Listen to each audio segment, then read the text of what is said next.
Gelombang. Pada video sebelum-sebelumnya, kita sudah membahas gelombang menurut medium perambatannya. Gelombang dibagi dua, gelombang mekanik dan gelombang elektromagnetik. Kemudian menurut arah getaran dan arah perambatannya, ini juga dibagi menjadi dua, gelombang transversal dan gelombang longitudinal. Kemudian menurut berubah atau tidaknya amplitudo, ini juga dibagi dua, dan kita baru membahas satu, yaitu gelombang berjalan. Maka pada kesempatan kali ini akan kita lanjutkan dengan kita membahas fase, sudut fase, dan beda fase pada gelombang berjalan. Fase merupakan keadaan simpangan dan arah pada suatu getaran. Rumus dari fase itu adalah waktu dibagi dengan periode. Untuk lebih mudah memahami fase, maka akan kita bahas terlebih dahulu untuk sudut fase. Yang pada video di part-part sebelumnya kita menggunakan lingkaran dengan di sini satu putaran itu adalah sebagai satu panjang gelombang atau sebagai satu lambda. Sehingga pada video sebelumnya di situ kita menggunakan rumus dari kecepatan sudut yang ada pada gerak melingkar. Dengan di situ X ini adalah yang mempengaruhi panjang atau pendeknya dari grafik gelombang berjalan, sehingga di sini untuk X ini adalah kecepatan sudut dikalikan dengan waktu. Untuk kecepatan sudut sendiri itu sudah kita bahas sewaktu kita membahas gerak melingkar beraturan. Sehingga pada video part ini kita akan membahas yang ada kaitannya dengan gerak melingkar beraturan, namun di sini di part 1 tentang derajat, radian, periode, dan frekuensi. Maka apabila kita buka di materi ini, di situ sudah dijelaskan bahwa satu putaran itu adalah 360 derajat atau satu putaran itu adalah 2 pi radian. Sehingga dari sini kita sudah menyimpulkan bahwa untuk satu putaran yang kaitannya dengan gerak melingkar beraturan dengan gelombang berjalan, satu putaran itu adalah 1 lambda. Maka untuk setengah putaran itu adalah setengah dari T atau setengah dari periode.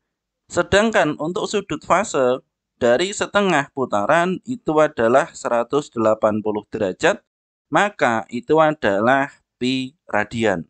Karena di sini 360 derajat itu adalah 2 pi radian, maka di sini setengah putaran itu adalah setengah dari 360 derajat, maka di sini pi radian.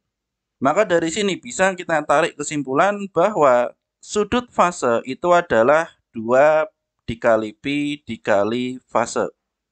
Berikutnya, untuk fase yang sama atau sefase itu adalah ketika dua titik dengan simpangan dan arah gerak yang sama.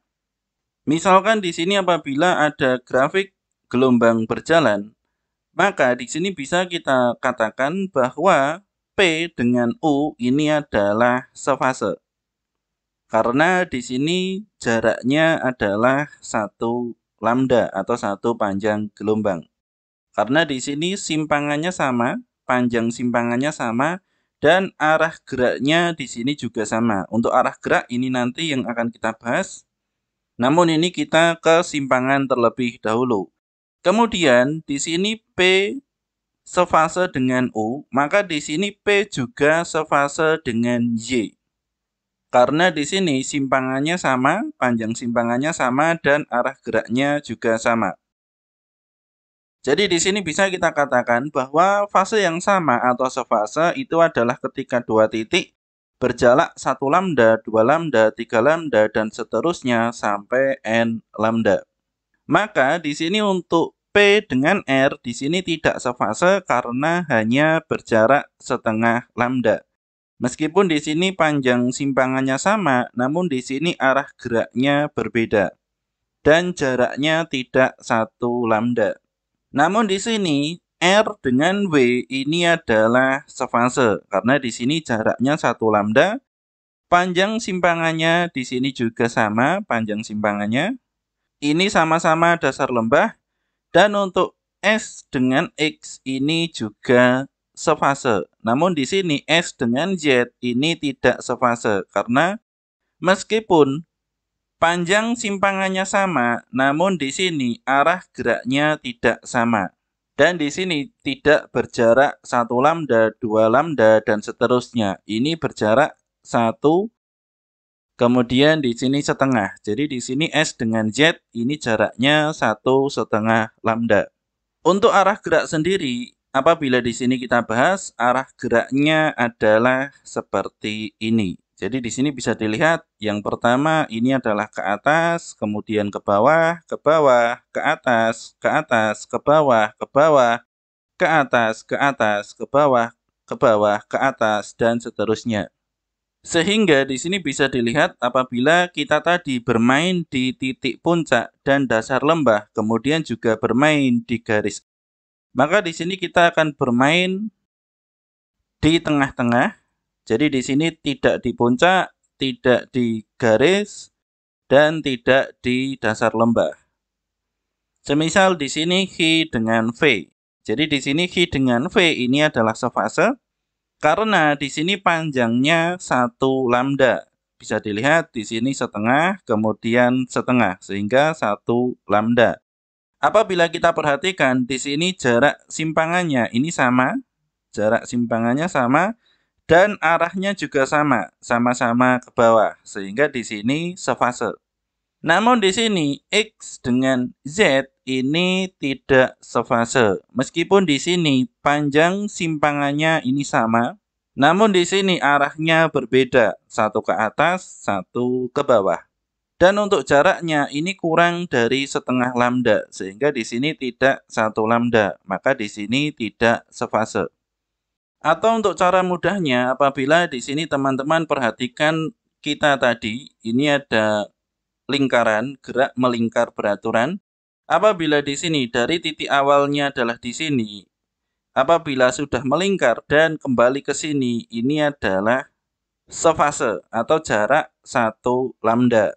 Kemudian apabila melingkar lagi dan kembali ke titik semula, maka jaraknya itu adalah 2 lambda. Sehingga di situ disebut sefase karena berjarak 2 lambda. Kemudian apabila melingkar lagi kembali ke titik semula, maka di situ 3 lambda itu juga sefase. Selain sefase, ada yang namanya berlawanan fase. Apabila ketika melingkar dan di sini setengah lingkaran berada di titik ini, artinya berlawanan dengan titik awal, atau di sini bisa kita sebut berlawanan fase. Maka berlawanan fase itu adalah ketika dua titik berjarak setengah lambda, 3/2 lambda, 5/2 lambda, dan seterusnya.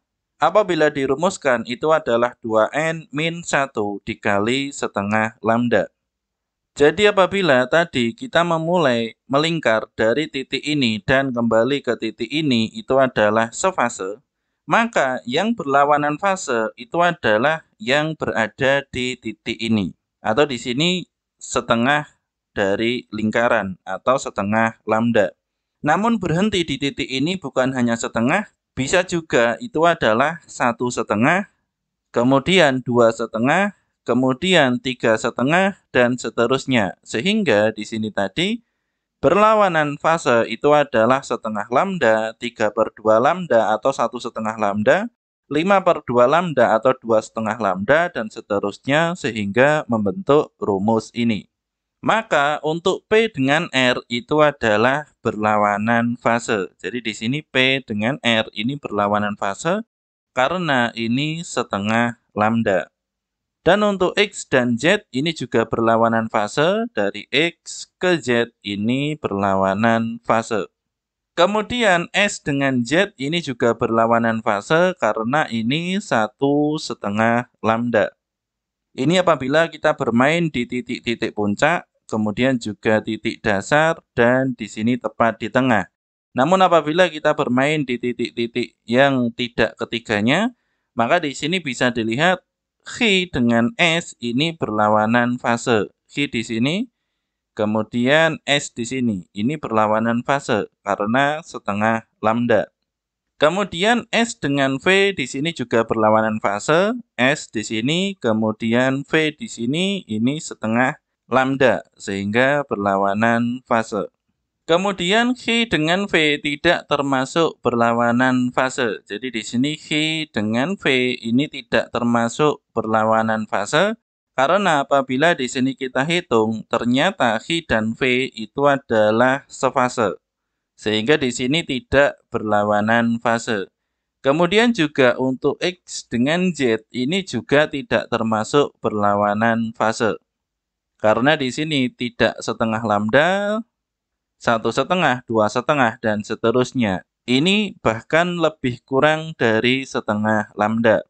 Sekarang kita masuk ke contoh soal. Kita ambil dari ujian nasional SMA tahun 2018, Kamis 12 April, di soal nomor 26. Perhatikan gambar gelombang sinusoidal berikut. Jika panjang gelombang sinusoidal di atas adalah 80 cm, jadi di sini panjang gelombang itu adalah lambda, 1 lambda itu 80 cm, maka titik yang memiliki beda fase 3/4 adalah, baik, jadi di sini beda fasenya 3/4, yang pertama P dengan Q. P dengan Q ini adalah 1/4, setengah, maka di sini 3/4 lambda. Kemudian P dengan R di sini 1, kemudian setengah, di sini 1,5 lambda, atau 3/2 lambda. Kemudian P dengan S, P di sini, S di sini, maka ini adalah 2 lambda. Kemudian Q dengan S, Q di sini, S di sini, maka ini 1, kemudian 1/4, maka di sini 1/4 lambda, atau ini adalah 5/4 lambda. Kemudian R dengan S, R di sebelah sini, S di sini, ini adalah setengah lambda. Maka di sini yang memiliki beda fase 3/4 itu adalah P dengan Q, 3/4. Soal yang berikutnya kita ambil di ujian nasional tahun 2018. Jadi di sini sama tahunnya 2018. Namun bentuk soalnya yang ditanyakan itu berbeda. Jadi di sini bisa dilihat nomor 27. Soalnya sama dengan yang tadi, jadi di sini ada P, Q, R, S, kemudian di sini P dengan Q, P dengan R, P dengan S, Q dengan S, dan R dengan S. Di situ bisa teman-teman lihat lagi di video tadi, maka di situ jawabannya untuk pilihan gandanya P dengan Q, P dengan R, P dengan S, dan seterusnya ini tadi sudah kita jawab. Dan yang ditanyakan itu adalah 3/2, beda fase 3/2. Sehingga dari jawaban kita tadi, itu jawabannya adalah P dengan R. Ini adalah 3/2 atau 1,5 lambda. Sehingga di sini beda fasenya itu adalah 3/2. Contoh soal yang berikutnya kami ambil di ujian nasional tahun 2019. Soal nomor 18. Perhatikan gambar gelombang berikut ini. Dari gambar tersebut, titik-titik yang mempunyai fase 1,5 adalah, baik, jadi di sini bisa dilihat untuk P dengan V, P di sini dan V di sini, maka ini adalah 1,5. Jadi di sini 3/2 lambda. Sehingga dari sini saja kita sudah bisa menemukan jawabannya, ini adalah P dengan V. Namun di sini akan kita jelaskan juga untuk P dengan U. P dengan U ini adalah 5/4 lambda atau 1/4. Kemudian Q dengan U, Q di sini dan U di sini ini adalah 1. Kemudian Q dengan T, Q dengan T, Q di sini dan T di sini, maka ini adalah setengah ditambah 1/4, sehingga di sini 3/4, dan untuk yang terakhir R dengan S, R di sebelah sini dan S di sini, maka ini 1/4 lambda. Sehingga titik-titik yang mempunyai fase 1,5 ini hanya satu, itu adalah P dengan V. Sehingga titik-titik yang mempunyai fase 1,5 dalam pilihan ganda itu hanya P dengan V. Sehingga jawabannya adalah yang A. Untuk yang berikutnya akan kita lanjutkan di part yang berikutnya, part 4, masih mengenai fase, persamaan dan hubungan antara simpangan dengan fase.